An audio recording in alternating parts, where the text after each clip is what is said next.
factory to our conversations that matter.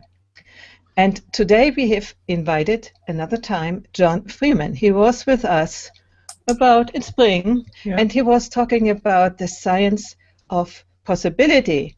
Today we want to talk about reinventing capitalism. How did we break the money, and how will we fix it? And this is also more or less the title of a book which he has published just now. But before, some words about us. We are representatives of the non-profit organization Paradiso Integrale. You see it here in our lower third. And we are organizing the Wisdom Factory broadcasts, a regular show, or not so regular at the moment. We are between the seasons, and in January we will begin a new season. And when you look up on the screen here, you find the link. You can already register for the season, and it will be all about relationships, private relationships, love relationships. Speaking of relationships, who are we? Oh yeah, in a minute. And it will also be about business relationships and relationships inside the businesses. So yeah, I'm Heidi Hörnlein, and I'm Mark Davenport. Yeah, and we are excited to be able to bring you these podcasts. And as you know, you can download them or review them on our webpage, and you can subscribe for our newsletter in the wisdomfactory.de. It stands for Germany. So now we go to our guest. Yes. Jon Freeman, would you like to introduce you a little bit? I mean, we have talked about possibility and now economy. What is the link in your background between these things? Okay, let's see if I can give the short version of that story. I guess the link is that I've been an explorer for a long time in all sorts of areas that are alternative or esoteric, or sometimes you could call spiritual. But I have an underlying interest in what it is that causes our world not to work as well as we'd like it to. And so that's kind of, I think, led to the bottom line of there being three major areas in which our way of thinking about the world has become seriously stuck. One of those is that we've completely bought into a view of science that is now outdated and was always restrictive. And so we need to break out of that if we're going to see the world clearly in terms of how reality functions. The second area is the one that is your passion, which is relationships. That we have a lot of very outdated notions of what it means to be, have, do relationship. That's not something that I've published at this point. And then the third area is the one for today, which is that we have notions about money, about what it is, about what the money systems are, about our own relationship with money that are basically preventing us from stepping into a more healthy and happy way of being. Mm-hmm. Well, in a nutshell, you've got it, yes. And of course, when we're talking about capitalism, we almost automatically go to talking about money. I mean, it's just so fundamental to our idea of capitalism. Yeah, and capitalism is also something which we green people, we don't want it anymore. And so when I hear reinventing capitalism, you know, I would think, oh, we want to get rid of it, don't we? So. Well, there was a very deliberate choice that I made in using that as my title, because really, if you're going to replace it, then you have to be coming up with something that is very clearly an alternative. Mm-hmm. And some of what I'm saying is about the fact that what capitalism is has nothing to do with how we're living right now. Yeah. I mean, we haven't. I think it's quite arguable. I sometimes refer to the story of Gandhi when he was early in his life as somebody who was seen as a sage traveling in the Western world, and was asked by a journalist, Mahatma, what do you think of Western civilization? And he apparently paused, whether to think or for effect, and he said, I think it would be an extremely good idea. And I feel the same about free market capitalism. I think free market capitalism actually might turn out to be a really good idea, and it will be quite refreshing should we ever try it. Because what we've done with capitalism is something quite different. And from 2 points of view, originally the market was never free, because where it started from, there were people who had more money and who therefore started to manipulate the markets to keep their position, and there were governments who thought that that was what they also had to do. And so it started bent out of shape. But then the second thing is that only people who are significantly older than the three of us would have any chance of ever having experienced capitalism.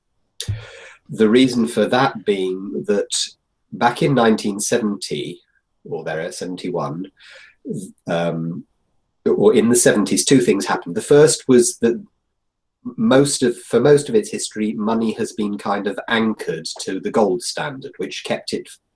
It gave it a kind of solidity that it couldn't get too far out of any sense of a real value, a relationship between the value of money and the value of goods and services and things in the world. It meant something, in other words. It meant something. The second thing that happened was much more serious, and that was that we started using computers. And so one of the things that people think money is they think it's something that governments issue through central banks, and that they say how much money there should be, which used to be the case.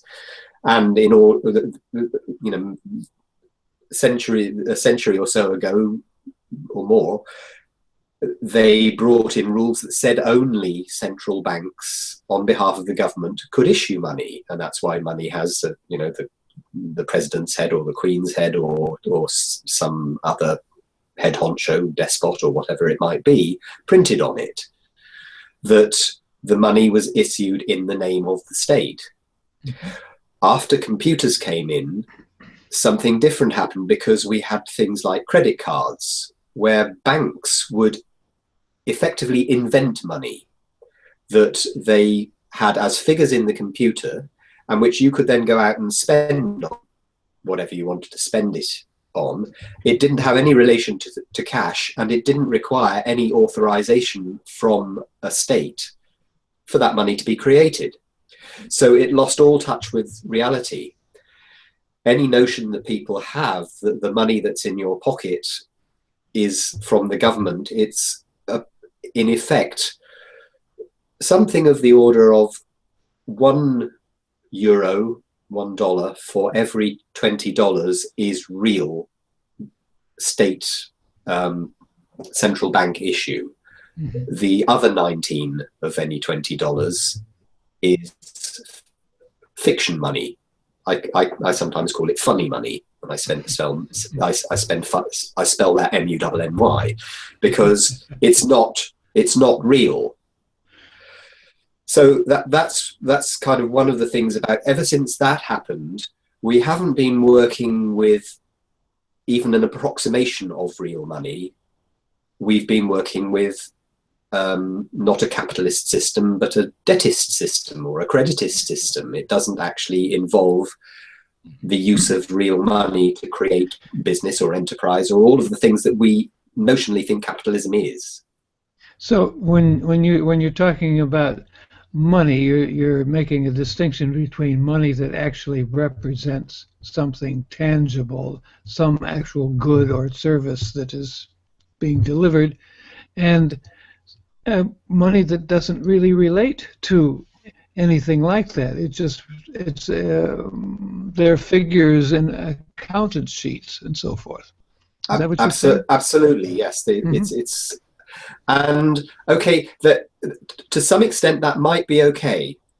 So let me, if I go back to where I start from in the book, is I actually take people through a short exercise, which we can do now. Sure. Which is okay. So let me first bring up a comment so that we include our viewers, because we have quite a bit of viewers and already have appeared in the comment stream. Johan Claes, Vivek, and Irene Standness, and David Forster. Hans Kalben cannot make it, but he will do it later. And there are other people here which I know. So do you want to read that, Mark? Sure. Vivek says, we seem to be thinking of getting rid of what we have, but we seem to seldom think about what we replace it with. Take the geopolitical scenario. We want to get rid of some regimes, but don't know what would replace them. Don't seem to even be thinking about those things. Yes, there's a great quote from Don Beck, who often says, getting rid of what we don't want isn't the same thing as creating what we do want. Yeah.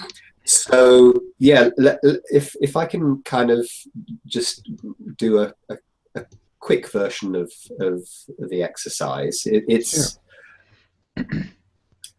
I want you to imagine that one morning you wake up and you find that all the money has gone.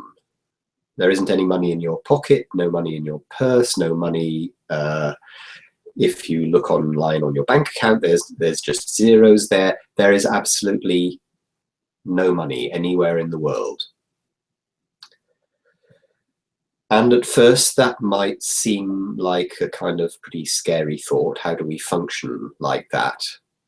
But alongside that, you can also look at what's happening, and you'll notice that the fridge that you left with food in it still has food in it. Your house is still standing. Your car, if you have one, is still in your driveway.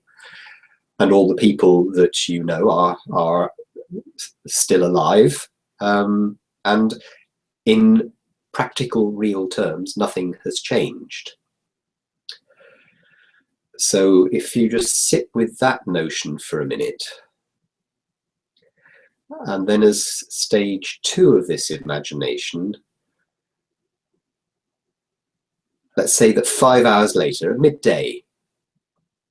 midday, money comes back. But when you look at what's come back, you find that actually the number of coins in your pocket is only half what it was. And the bank balance that you have is half what that was. And when you look out the door, maybe if you say you were near a fuel station, you would see that the prices on the fuel station were half what they were when you last saw them. And again, the world itself has not changed.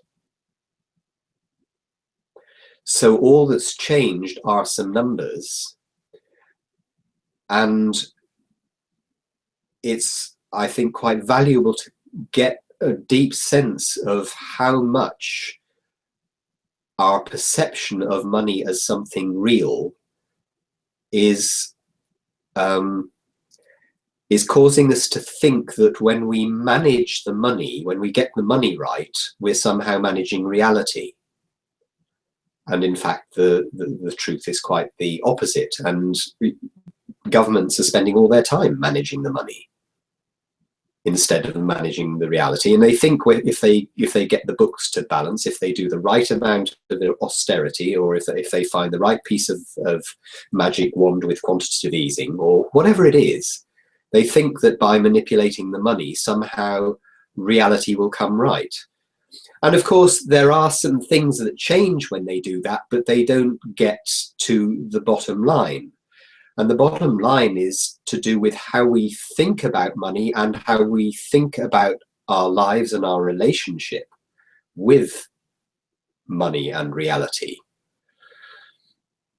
Because the next place that I would that I take that in the book is, if you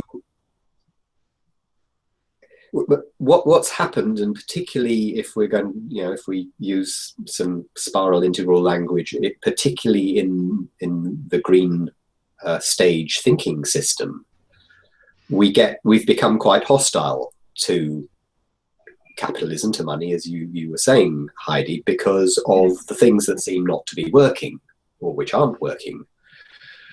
And one of the things that most of us have done, particularly in the last 5 years, is we've gone into blame, because we think this is all because of rich people and bankers. And there is, of course, a truth in that the bankers have been incompetent and greedy and stupid and all sorts of things that we rightly criticize, but we don't look at what that relates to in ourselves.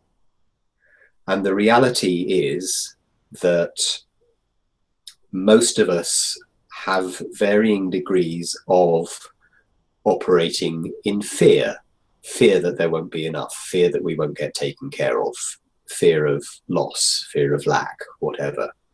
Or we operate in the kind of flip side of that, which is, out of that fear comes a kind of greed, because there's a deficit that we can never fill, and therefore you want more and more in the hope that it will fill the gap that's inside, and it never does. So greedy people are just people who are expressing their fearfulness or their inadequacy, their feeling of internal inadequacy in a particular way. And then there are other things that money leads into, which are things like the desire to control, and people use money to control the world because it's another lever that people can pull on that makes them more comfortable or feel more in charge or whatever. And there's desire for power in itself. All of these things are normal, natural human tendencies, and I would challenge anybody who's listening to this to convince me that there are none of them which show up in their lives. They may be in small degree, but we all actually, we live from that place.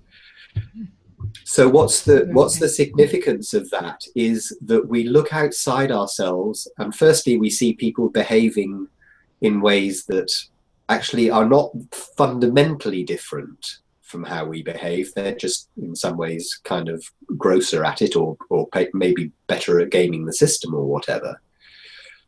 And we blame other people for doing what actually is a collective mindset. We all live in that. If you look at the causes of the crash, which all had to do with people being willing to borrow much more than they were capable of repaying, and buying houses that they couldn't afford, and getting that financed through systems which shouldn't have allowed it but did, well, we all bought into that. Most of us at some point, we may have kind of grown out of it, but we might well have been through the process of, oh, if I buy my house and I can sell it at a profit, and then I can get another house, and we think we're making money because we're increasing bank balances by turning over houses, but actually all we're doing is inflating the value of property. And so we lived in that illusion. We bought into it. We wanted it to be true. It wasn't just bankers that wanted it to be true. Everybody collectively bought into that way of thinking, including yours truly here, because I was in that position of my property, increasing by 50% within 2 years, and I sold it, and felt I had a wonderful profit from it. That's what I think. Exactly, and I think most people can point at themselves to some version of that. I mean, the ones that didn't get into property will have experienced something else of the kind of thinking that represents. Mm-hmm. And the reality is that because of the way that we have related to money, we we've created a system that represents our way of thinking. And so the money system is what we built out of the values that we had and out of the thinking systems we have. And we are equally responsible for the creation. I mean, some of that creation was done, of course, before all of us were born. But the collective mindset built a certain way of seeing money, seeing the system, and creating what we have. And if we're going to have a new system and a different system, that will only happen if we are collectively able to think differently, be different, and to relate differently to the way we want money to work for us, so that we create a system that is fundamentally healthy and fundamentally serving of the new values that we hold, which might now be including things like sustainability. We didn't think about sustainability. We didn't think about it. Can I interrupt you a little bit? I want to bring in a little bit of the comments we have here. This is another one of Vivek, who says, can you read that? Yes, bankers have been too clever. Governments and people have been stupid. Here in London, not a single banker has been penalized. Whoops, we lost the thread. Penalized. But lots of other people have lost their jobs, homes, etc. Yeah, and then it's well, that's absolutely true. Oh, sorry, have you got another one? It's another one of Lawrence. And he says, we seem to be looking at the mechanics of money instead of the values of those who control money.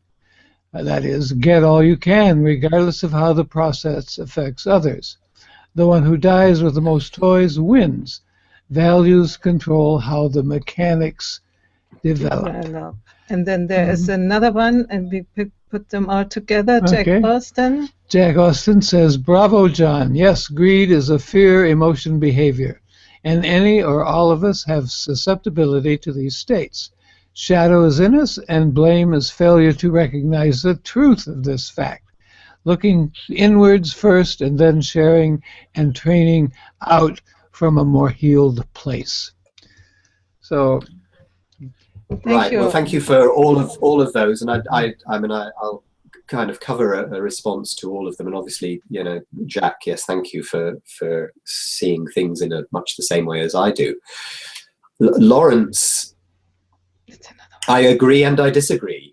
I mean, I agree with the reality of what you're saying, that yes, the values system, what you're describing, for all the integral people is standard orange system. And what you're saying about how other people, how bankers and so on have used that is correct, but I still say that it's a typically green response to think that that is the whole picture. That we think that because we can see that orange did that, and that other people have more orange values than perhaps we think we do, or are still clinging to those orange values when we've moved off from them and decided that there's a better way to do things, that is giving us an answer. And I don't think it is. It doesn't give us, it only gives us choices to take that way of looking at things. It only gives us the choice of saying, well, the bankers have to change how they think so that they operate in a new way. I don't think that's an accurate representation of how the system works, because we have been thinking the same way that they did. They've just had more power to control it, and they've been using it for their own benefit. But it won't help to expect them to now use it for our benefit, because that means that we're not taking control over our relationship with money or our lives. And ultimately, the bankers have been supported by governments, and this to some extent relates to Vivek's point. Yes, nobody's been prosecuted, and that's partly because the law is weak and the enforcement mechanisms are weak, and and so on. But it also relates to the fact that governments. You live in Iceland. Well, yes, that's a whole other story. But yes, that typically governments, we get the governments we deserve a lot of the time. We may say all sorts of things collectively about what we want, but as Vivek was writing about Britain, we had an election earlier this year, and what did people choose? They chose to vote with the government that they felt least fearful would do anything that would reduce the amount of the money that they had.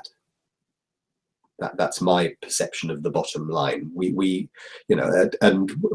Clinton, it's the economy, stupid. This is how people vote. We vote around the money. We look at all the other values, and we may go out and campaign, and some people may join green parties and so on, and genuinely look for something else. But collectively, as a whole, we vote with the money, and we do that, and we ask the governments. Governments could not tell us the truth about money and get elected. They have to do they have to buy into the mythology that we asked them to buy into. They have to keep coming back to us and saying, the economy will grow, we will get out of this. They can't come back and say, oh, actually, you're all going to have to get a little bit poorer, because that's the only way we'll get to sustainability, and that's the only way we'll get to political balance throughout the world, and that's the only way we'll manage resources. Governments cannot say that, and that's because collectively we're not willing to hear it. Individually, Vivek or Lawrence or I may say we're willing to hear it. Collectively, that's not where we are. So we want a fairy tale. We don't want the truth. And so things go on as they did before. Sort of. Is that yes. what you're saying? It is what I'm saying. And so, the reason that I'm disagreeing with Lawrence is because we have to do something different if we're going to come up with a more constructive answer. And in effect, that does mean that we've got to create a whole new story. Mm-hmm. We've got to replace the fairy tale with a story that people can believe in as, oh, we can find our way out of these problems, that they can have faith that it will not be painful, that they may even have some hope that it will lead to them being happier than they are now. So we need a new story, and we need a new system. And in the book, and you can find this on the Reinventing Capitalism.org website, I published the 36 kind of principles that we would have to build the new system on. And it'll take a lot of work to flesh out those principles. But if we could do it, if we choose to do it, we could create a new story, and we could find out what it would require for us to transition from this story into that one. Because most of the other alternatives are liable to destroy what we currently have, which will be quite catastrophic for a huge number of people who are very dependent on this system continuing to work financially. I don't believe in any solutions that look like going back to the barter system. Let me give a crude example. We've had years of campaigning for the equality of women and for women being in the workforce. That would not have been as possible as it is had women, as the people who manage the domestic tasks and bring up children still, that would have not been possible had we not had the washing machine. And if you destroy the capitalist system, then you destroy the whole way in which copper is brought out of mines and turned into electric motors and put into machines which do things that take away human drudgery. There's an awful lot of the world and its way of life which depends on being able to do that. I don't think everybody probably not including, I'm imagining that there's nobody listening to this call who is ready to give up their car and go back to a horse and buggy. So yeah, I wanted to bring up the comment from Johan, because it fits in what you said before. We cannot fix this since it is broken. I think we need to phase out slowly fiat money, not in once, in little steps, ease out, like a drug addict. We need 30 or 40 years to make this happen. Perhaps cryptocurrency could contribute in this process. Absolutely. So let's talk about what do cryptocurrencies actually mean. I think cryptocurrencies come back to the point I was making about the relationship between value. That in a free market economy, the idea was that the value of something was dependent on what people want, need, and desire. And that out of the want, need, and desire, we get demand. And the price of something is based on the relationship between that demand and the amount of it that's available.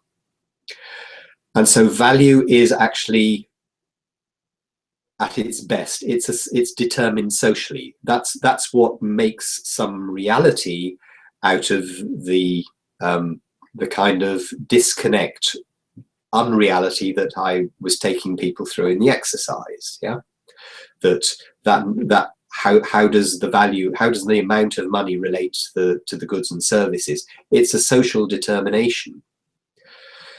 Now, we've destroyed all the mechanisms that allowed our traditional currencies to do that. What cryptocurrencies are capable of doing is rebuilding the relationship between the value of a currency and our perceptual systems about what something is worth. And potentially we could have multiple currencies that operate in different spheres that relate to different perceptions of value. And so having made computers and virtual reality the part of the kind of the demon in this process, as part of what broke the system, they also have the potential to be what fixes the system, because they can manage the relationship. I mean, even in the way that something simple like eBay manages what's something worth when you put it on eBay. It's worth what people will bid for it. Cryptocurrencies kind of extend that principle into how we revalue the world in relation to currency, so that it represents human wants, needs, and desires, and that it comes from we the people rather than something which is external. And with cryptocurrencies, the kind of money games that we've been used to for the past 30 years now are less able to happen? Let me first Well, ask, yes, because it takes some of the control. Wait a minute. What is What's a cryptocurrency? What is a cryptocurrency? Oh, yeah. Okay. Well, the example people are most likely to be familiar with is Bitcoin, which is a kind of an invention of a different way of managing currency that it does sit in that socially determined space. There are others that are much more primitive. Some people, I'll give an example. I used to, when my children were younger, to be part of a babysitting system. And the babysitting system, each parent started off when they joined with 20 small lollipop sticks. And you paid people for babysitting in lollipop sticks. Okay? And you received, when you babysat, lollipop sticks. That's it's an alternative currency. People have Let's schemes and all sorts of other ways of doing that. The cryptocurrencies are extensions of that thinking into multiple different currencies potentially being operable. And I'm kind of agreeing with Johan's comment, except I think that we can probably do it much faster by having the alternatives come onto the table and simply being adopted, I think we could transition faster.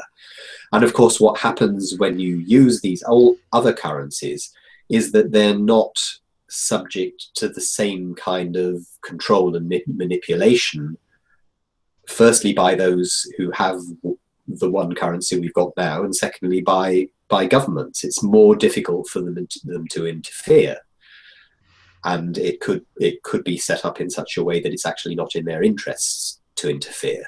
And obviously good. governments want some slice of the action, because most of our Western democracies want some sense of a taxation system, and they want some way of paying for what we all use. Now, it could be that eventually could completely devolve into a health service which has its own cryptocurrency, and where we value that does rely on people being able to anticipate future needs and so on, or it relies on lots of things that we currently protect people from. That, you know, how do we manage the risk that I don't know whether it's going to be that I might suffer a heart attack, or that my child might get seriously sick and need an operation. How do we societally manage that risk without leaving a lot of people vulnerable? And some countries are more content to leave people vulnerable, and some have big social care systems that deal with that. Cryptocurrencies won't necessarily solve all of those problems because of people's challenges in how do we manage all those contingencies and risks. Mm-hmm. I want to interfere here a moment, because there are quite a few comments, and they are very long. This Ulrike comment, and Lawrence, and Jack again. And I would like to invite you at 20 minutes after the hour. We are doing a blab, and then you can come in and ask these questions and discuss directly with Jon. You said you would be there for a while and interchange with you and the audience. And the link for that is when you scroll down on the event page, you will find the link for that. Our time here, it will be 20 minutes past 8, and UK time 20 minutes past 7.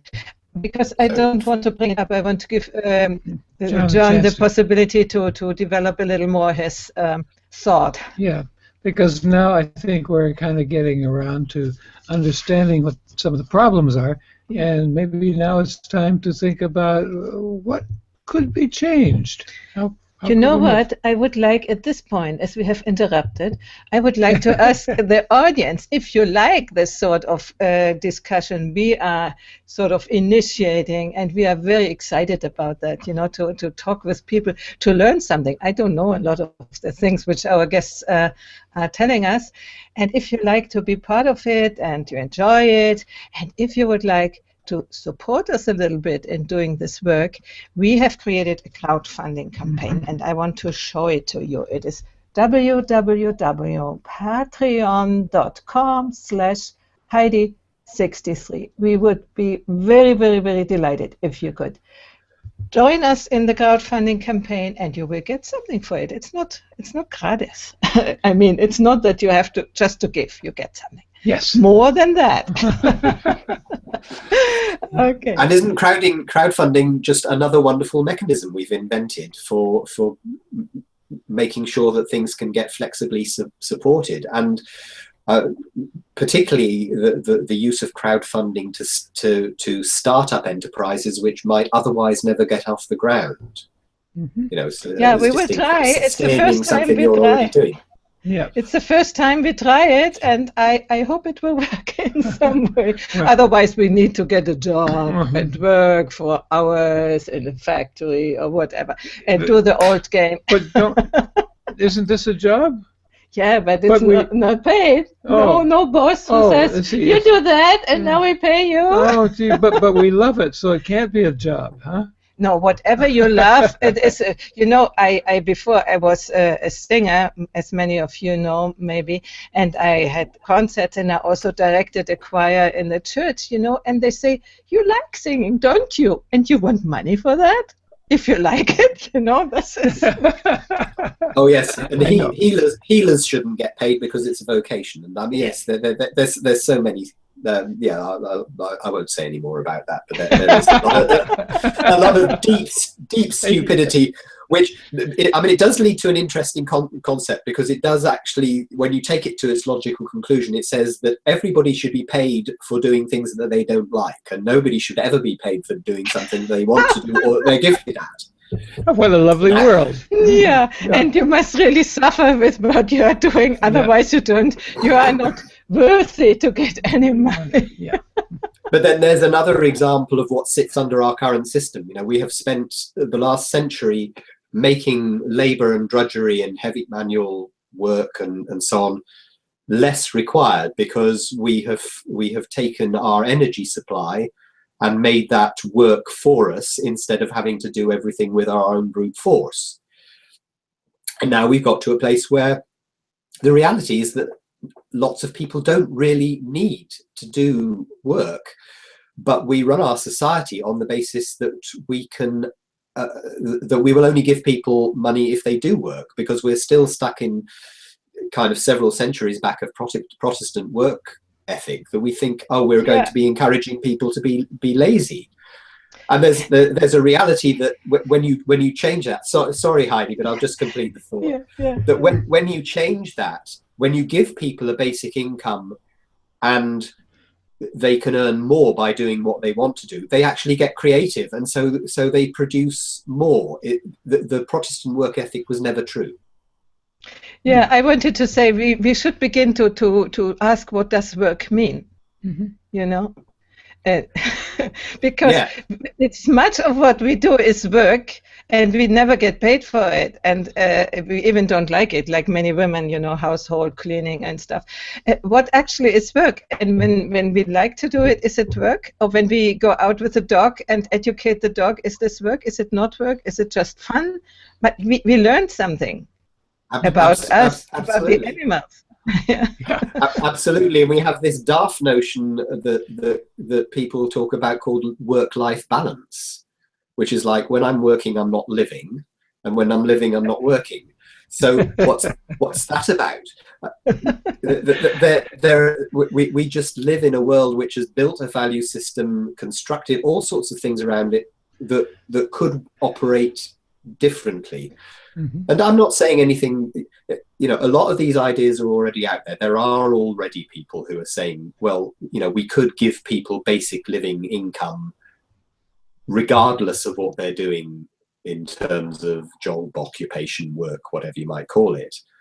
And then everything becomes kind of, well, whatever you do extra, that's extra, and you can be an entrepreneur and get rewarded for that, or you can go out and do charitable work and get your pleasures from that, or whatever. It becomes a much freer and more functional system.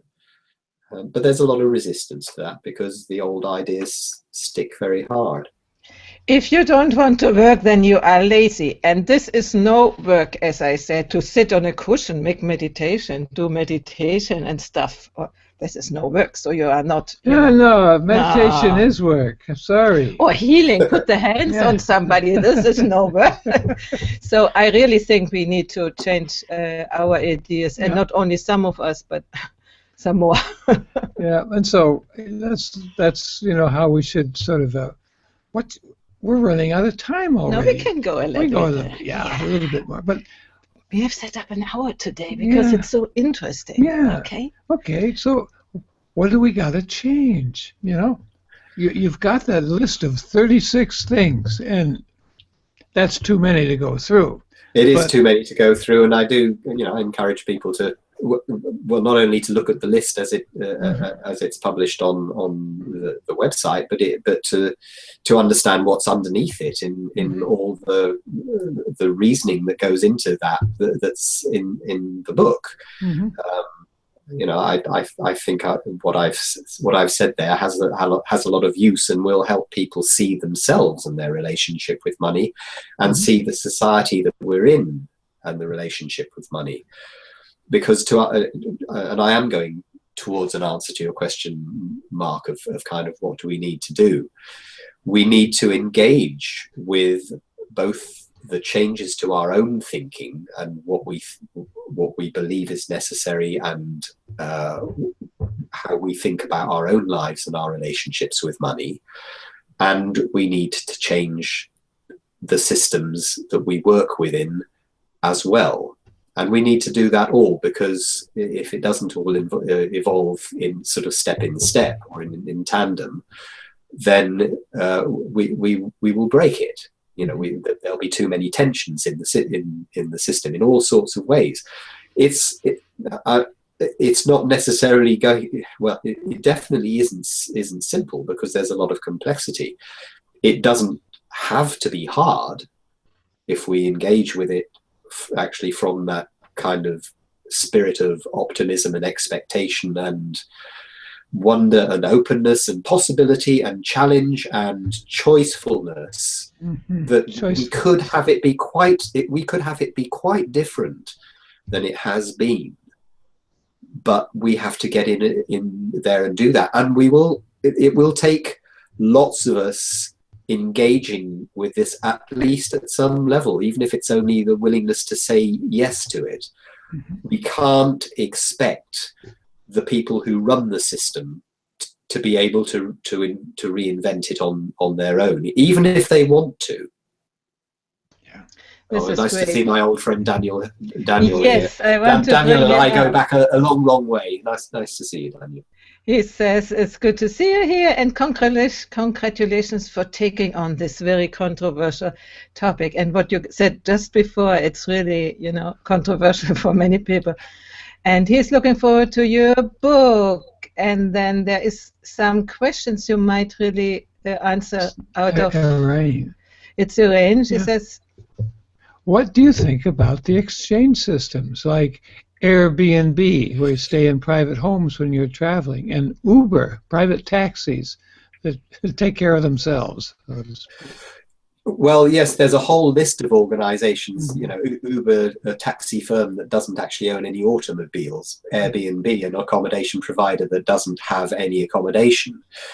And you can kind of go through a number of the groundbreaking, Netflix, a cinema chain that doesn't actually have any cinemas.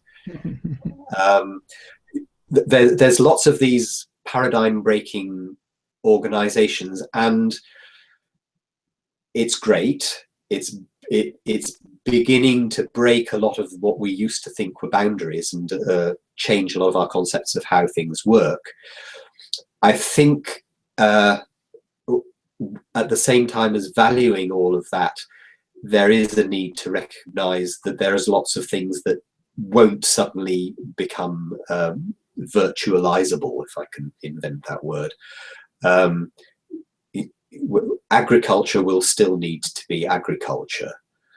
Cars will still need to be produced in factories. A lot of the things that we want in our lives do have to come from things which happen in the tangible material world and not in the virtual world. And I'm seeing, Aline, yes, your comment. Yes, we need to change the mental construct that have programmed us to relate to everything from the outside in, disconnecting us from our true essence, where creativity, purpose, authenticity come from, and much more. Amen to that. Couldn't agree more. Absolutely. Wonderful. There's also still a comment from Vivek. He's referring to what you said before. He says, John, what you just proposed is already there. Social Security payments are what we pay those who don't work. But at present, it seems to be in either this or that, but never both at the same time. Yes, and actually, I mean, although, yes, we have a social security safety net in this country and in others, which sort of does pay people who don't work, but it is absolutely designed to be at the minimum, to make sure that everybody has an incentive, almost that they're being compelled to go to work. It's very badly administered. It's administered in a spirit of not that we are supporting people to live and then they can go and be creative. It's done very much in a, well, I guess, yeah, we don't actually want people dying in the streets mentality. I mean, I have had I have had the experience of being inside the system of being out of work and having to be supported, and I know the way that people are treated in that, and it's not what I think supports any kind of healthy society. In this country, and I think many others, the whole notion of austerity is putting so much pressure, and probably I'm not the only person who has relatives, friends, acquaintances who perhaps are dealing with health issues, who are in the area where, you know, they've suffered mental health problems, they're dealing with the problems of aging, all sorts of things which we actually deliberately make it difficult for people to function. The mentality of the state is to, let's see, oh, how can we take some more of this benefit away? Yeah, this is the one way, and the other thing is that it's not encouraging for people to become creative, because as soon as somebody earns only €1 over the limit, they lose the benefits, you know, and so people are not inspired maybe to go out and try a work, because they fear that they will fall out of the system and then not having anything, you know. So a minimum. And it's almost impossible to construct a system that doesn't do that. Yeah. So unless you construct it so that it actually that it makes sure that everybody is at the level of basic comfort, and that they're not going to be penalised for doing more. Unless you construct it that way, it is bound to cause unintended consequences and undesirable outcomes. Yeah, absolutely. Sure. Oh, I think we all know about stories of dealing with bureaucracies who are supposed to be helpful, but they are not. They're just in the way. And demoralizing the people too, yeah. Okay, but it's better that we have a social system, and that not like 100 or something years ago when you didn't have anything and nothing to eat, you had to beg. Basically. Yes, so, yes, yeah. It's an improvement, but we could do a lot better. Yeah. Can we find that in your book? Well, we could do a lot better. Yes, we could do a lot better. Oh, absolutely. I mean, I would say that you know the proposals I'm making are about how we could do a lot better, and a lot of the rationale that I put behind where those proposals come from say why it could be a lot better and how it could be a lot better. And would you like to say again where people can find that? Okay, so the book is called Reinventing Capitalism, and it looks like that, if that's coming into focus for anybody. And it's available from all the usual places. You can get it in Kindle, you can get it as an ebook, you can buy it as a paperback, and within the next month or so I might even finish a process that I've started of turning it into an audiobook. Oh, this is great, because today audio is... Oh, you read it on video.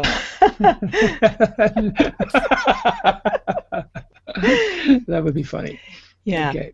Anyway, I want to remind the people that we will be on a blab in about 20 minutes, and everybody is invited to show up there. It is easy to come in. The only thing, you need a Twitter account for being able to come in.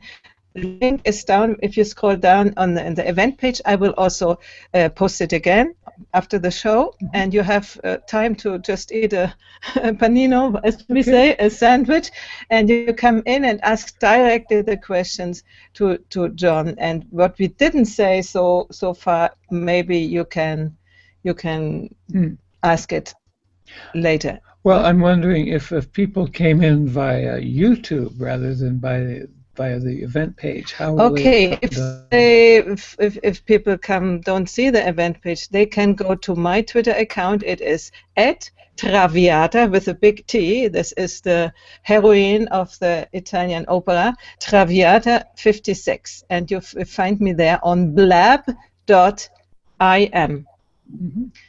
So I hope we see you there. And I want again explain what this upper line here means. www.bit.ly/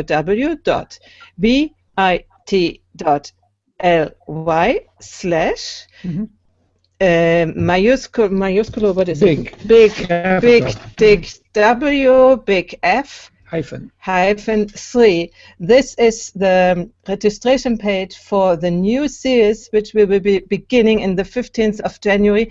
There will also be a landing page where we explain everything and who is there. It will come later, but you can already register. It's all for free. We only use this time Webinar Jam because we are not sure what Google will do in the future, as there were many changes lately, and so I want to be sure that this series of about 12 talks with great people from all the time. We will have Jess Salzman, we will have Keith With, we will have Catherine Woodward Thomas, we will have Martin Shervington, we will have David Ameland, who else? Ulrike Hayden, she is here in the in the audience. We will have Cecil Green. Many people, also Lisa Angus. We will talk about personal relationships, love relationships, and also about relationships at work. And, you will see they're sort of related. And we invite you to sign up for that and join us there. It will be every Friday at the same hour if we did it just now. And beginning 15th of January and somewhere in April. So far, thank you very much for showing up here. We are a minute from the hour, and we expect you in Blab. And thank you, Jon, for being here with us. It was, especially for me, as I never read these books, because when I hear capitalism, I think, oh gosh, no, I'm in this green thing, So I have learned something. Thank you. And thank you too. Well, thank you. Yeah. Any final words, Jon? Okay. Final word for you. I just to say thank you for inviting me on, and I've enjoyed the opportunity to talk about this stuff, and I come up with new thoughts when I'm asked new questions, and that's real fun. Yes. Okay, so let's joining people on the Blab. Let's continue in 20 minutes. New thoughts, new questions. Bye-bye. See you soon. Bye.